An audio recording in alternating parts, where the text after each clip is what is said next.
আসসালামু আলাইকুম ওয়া রাহমাতুল্লাহি ওয়া বারাকাতুহু। আজকে আমরা সূরা বাকারার ৩৭ আর ৩৮ নম্বর আয়াতে তরজমা আর তাফসীর দেখব। তো চলুন শুরু করি।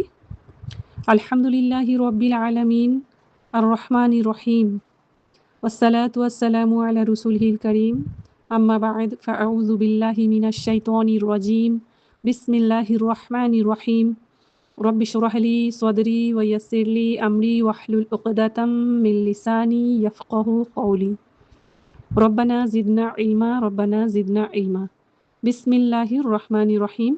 সবের আগে আমরা দেখব ওয়ার্ড বাই ওয়ার্ড তরজমা। ফাতালাক্কা বাস শিখিয়ে দিয়েছে আদমকে, আদম আলাইহিস সালামকে শিখে নিয়েছে আদম আলাইহিস সালাম মির রব্বিহি নিজের রবের কাছ থেকে কালিমাতি কিছু কলিমা মানে এখানে শব্দ বা বাক্য। ফাতাবা ফির ও বা উনি মেহেরবান হয়েছে আলাইহি ওনাদের উপর বা তার উপরে ইন্নাহু নিশ্চয় উনি হুয়া উনিই ছিলেন তাওয়াবু অনেক তওবা কবুল করনেওয়ালা আর রহিম নিহায়ত রহম করনেওয়ালা। এটা হচ্ছে পুরো ৩৭ নম্বরটা আয়াতটা।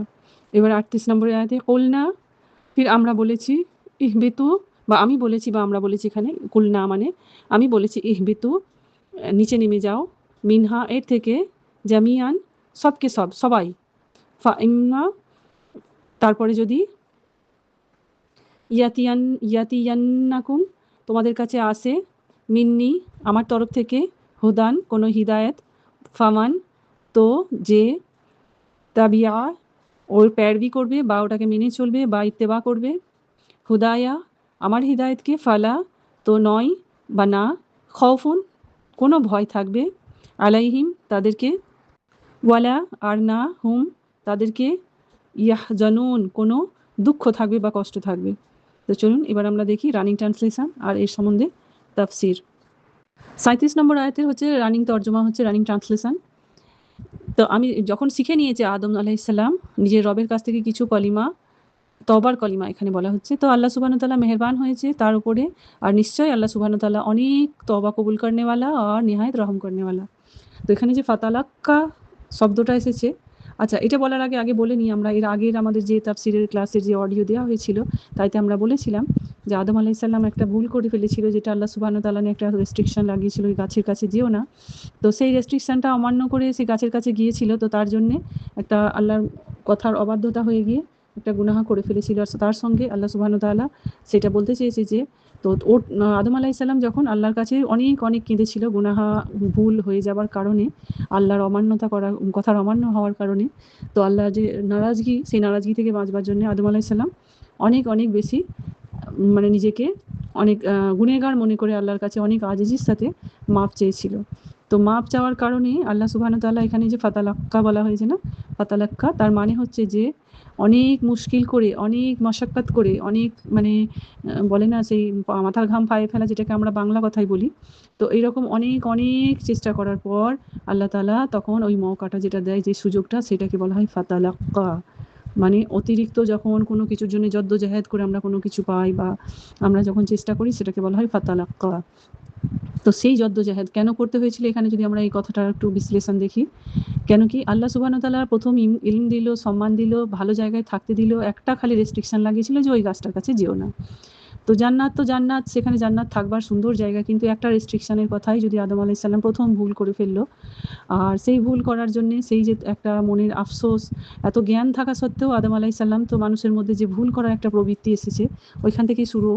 তো আল্লাহ সুবহানাহু ওয়া তাআলাও জানতেন, তো জানার পরেও এই যে সেই ভুলটার জন্যে আদম আলাইহিস সালাম অনেক মানে নিজেরকে ছোট মনে করা, নিজেকে মানে শর্মিন্দগি মেহসুস হওয়া, মানে নিজেকে লজ্জিত বোধ হওয়া, সেই লজ্জিত বোধ হওয়ার কারণে আল্লাহর কাছে বারবার মানে দোয়া কী করবে, কীভাবে দোয়া মানবে, কীভাবে আল্লাহকে সন্তুষ্ট করবে, আল্লাহকে রাজি করবে যে আমি আমার তওবা কবুল করুক, আমি আর ভুল কোনো দিন করবো না। যেমন একটা বাচ্চা একটা মা বাপের কাছে কীভাবে মাপ চায় যখন সে কোনো বিনা জেনে বুঝে বা জেনে বুঝেও কোনো অন্যায় করে ফেলে, তো সেই ধরনের তেমনি আল্লাহ সুবহানাহু ওয়া তাআলার কাছে আদম আলাইহিস সালাম অনেক কেঁদেছিল, কাঁদার পর মাফি চেয়েছিল, বা তখন আল্লাহ সুবহানাহু ওয়া তাআলা শিখিয়ে দিয়েছিল, এখানে বলা হয়েছে শিখিয়ে দেওয়া হয়েছিল মেহেরবানিতে, আল্লাহর মেহেরবানি, তখন আল্লাহ মেহেরবান হয়েছে কার উপরে, আদম আলাইহিস সালামের উপরে। কেন কি আদম আলাইহিস সালামের ওই যে এত নম্র বিনয়ীভাবে এত লজ্জিত বোধ হওয়ার কারণে, এত তওবা করার কারণে আল্লাহ সুবহানাহু ওয়া তাআলা তখন মেহেরবান হয়।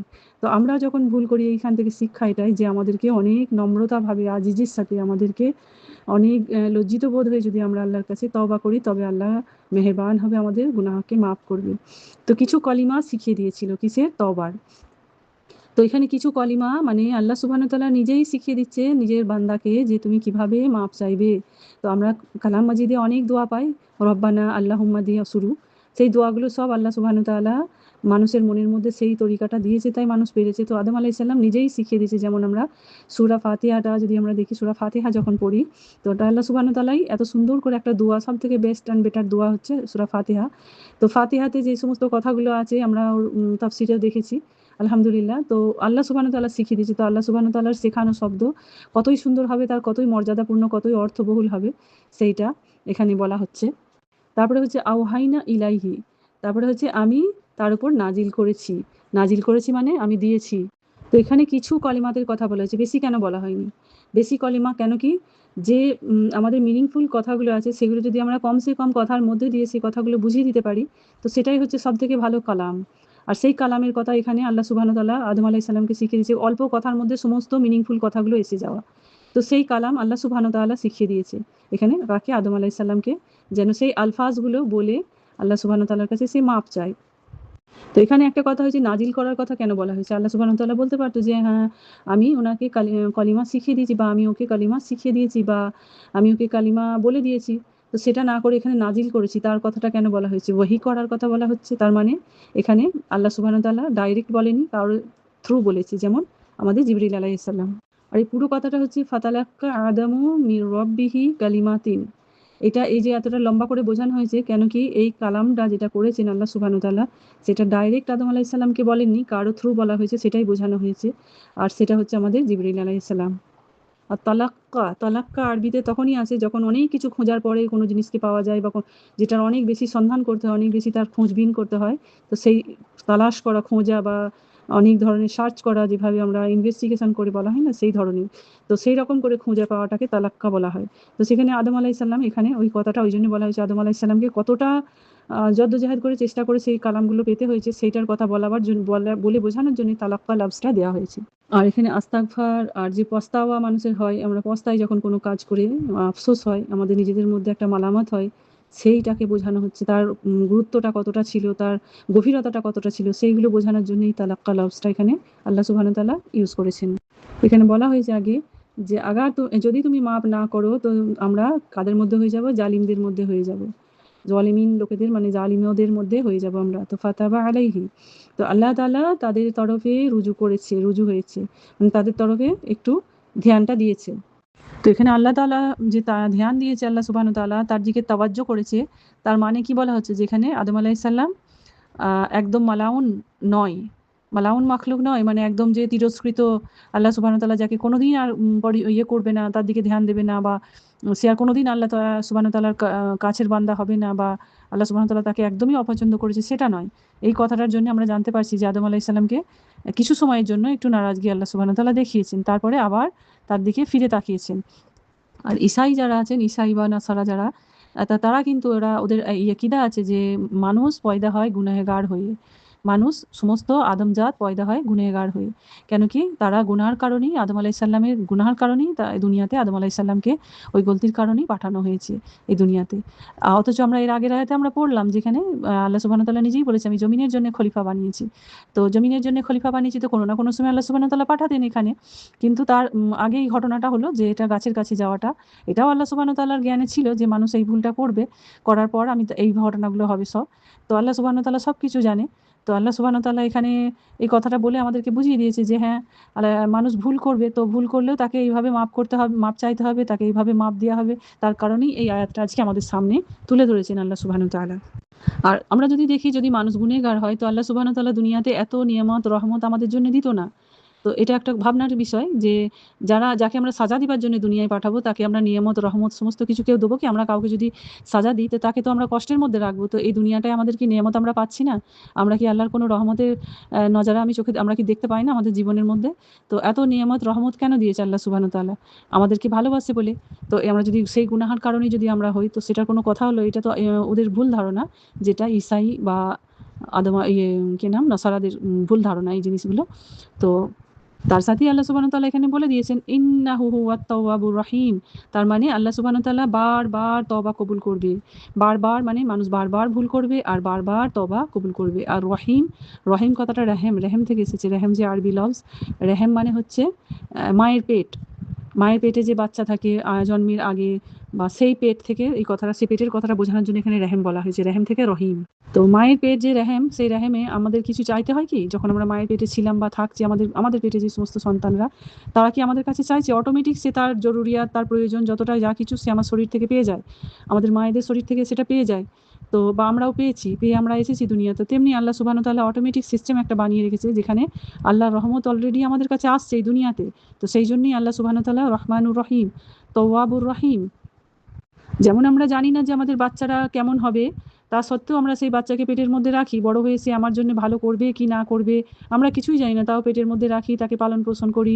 9 মাস যে কটা দিন থাকে মায়ের পেটে, 10 মাস 10 দিন, 9 মাস 10 দিন, সেই দিনগুলো আমরা পার করি কষ্টের হলেও কষ্টের সাথে, আনন্দের সাথে। কষ্টের সাথে সে একটা আনন্দ।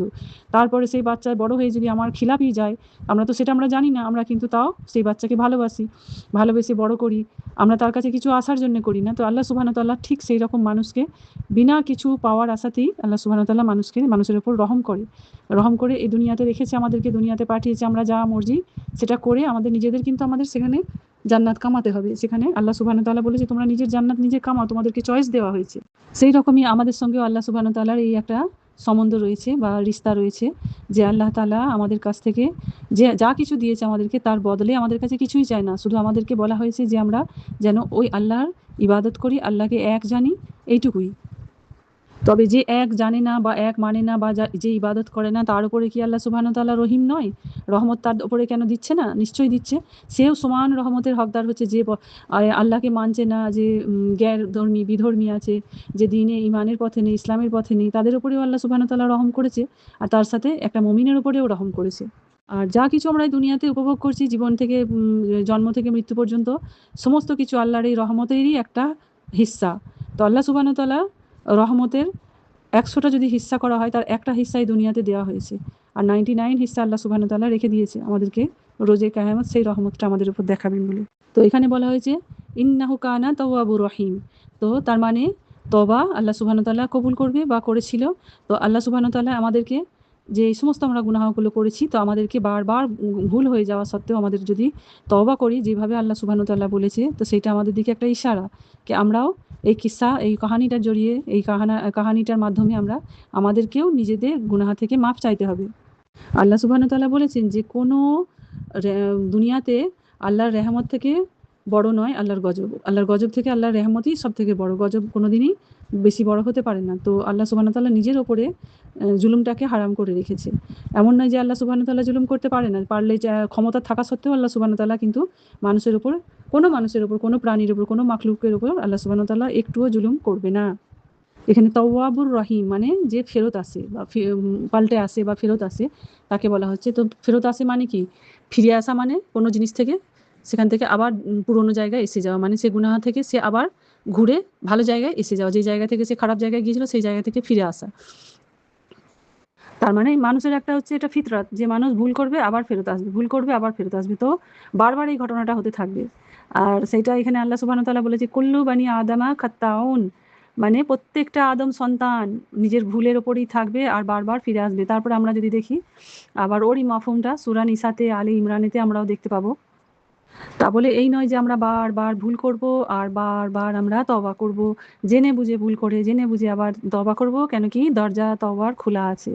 তো তওবার দরজা খোলা আছে জেনে বুঝে যদি বারবার যদি আমরা ভুল করতে যাই, গুনাহ করতে যাই, তো ফির মাফি মিলবে না। জেনে বুঝে অনজানায় যদি ভুল হয়ে যায়, না জেনে যদি ভুল হয়ে যায়, না জেনে যদি কোনো গুনাহ করে ফেলি, তো তখন সেখানে আমাদের আল্লাহ সুবহানাহু ওয়া তাআলা মাফ করে দেবে। আল্লাহ সুবহানাহু ওয়া তাআলা প্রত্যেকটা মানুষের সিনার মধ্যে, দিলের মধ্যে যে রাজ, যে আমাদের মনের ভেতরে যে ইচ্ছা, সেই ইচ্ছাগুলো আল্লাহ সুবহানাহু ওয়া তাআলা সবকিছু জানে। তো আমরা এ থেকে লুকিয়ে বেড়াতে পারবো না।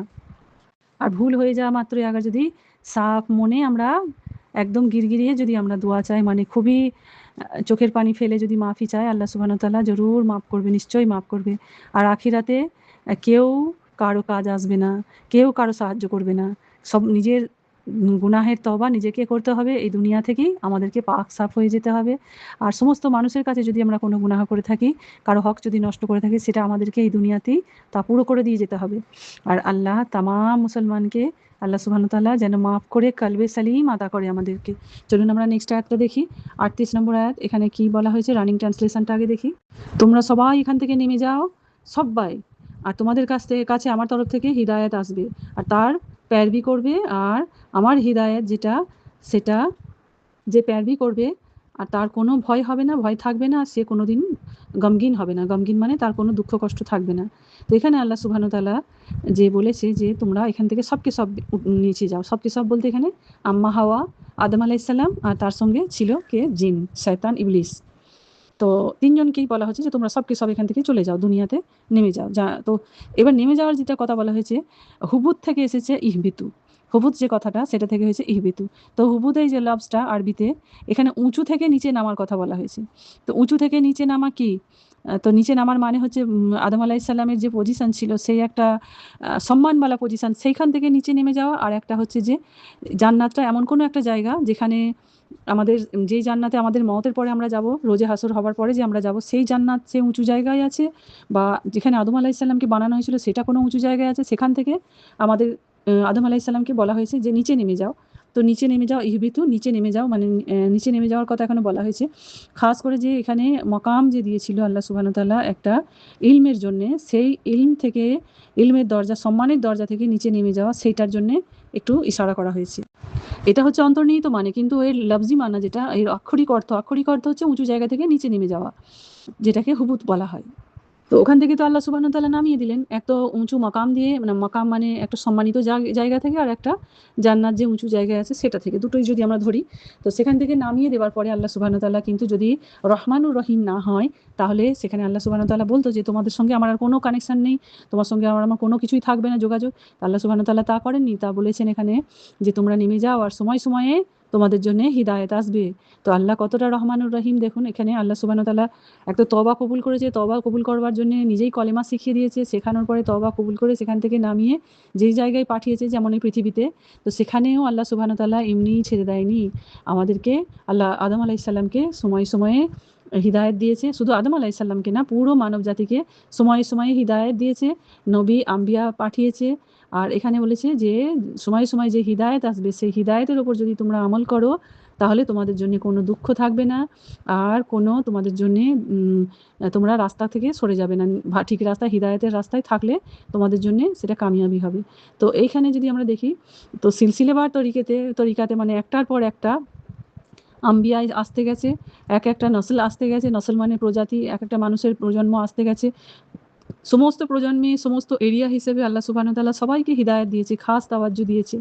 দেওয়ার পরে সেখানে আল্লাহ সুবহানাহু ওয়া তাআলা তাদেরকে সিধা রাস্তায় চলবার, ভুল থেকে বাঁচাবার জন্য বারবার চেষ্টা করেছে, কি একটা আম্বিয়া পাঠিয়ে তাদের জরিয়াতে যে সমস্ত মানুষকে সিধা রাস্তায় রাখবার জন্যে আল্লাহ কালাম পাঠিয়েছে, আল্লাহ নির্দেশ পাঠিয়েছে।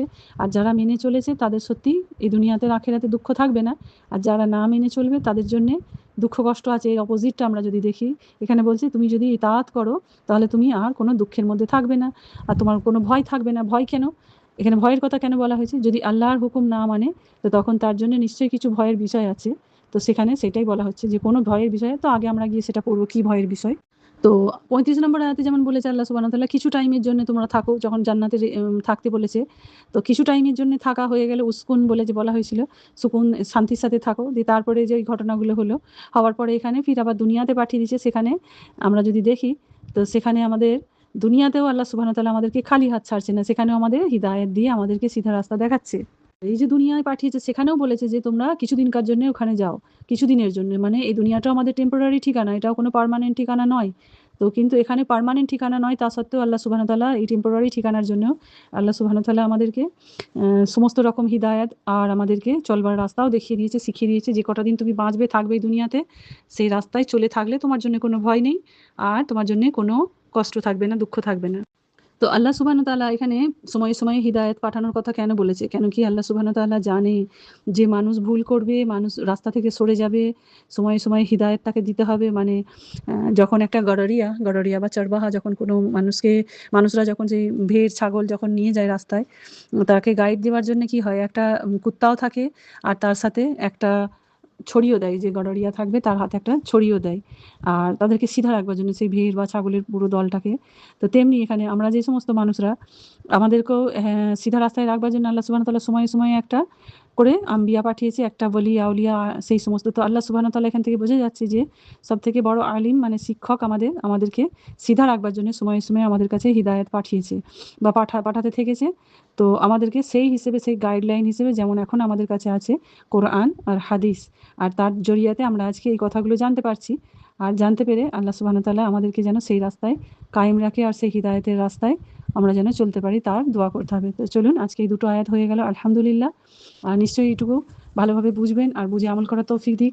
জাযাকুমুল্লাহু খাইরান কাসীরা। বারাকাল্লাহু ফিকুম। আসসালামু আলাইকুম ওয়া রাহমাতুল্লাহি ওয়া বারাকাতুহু।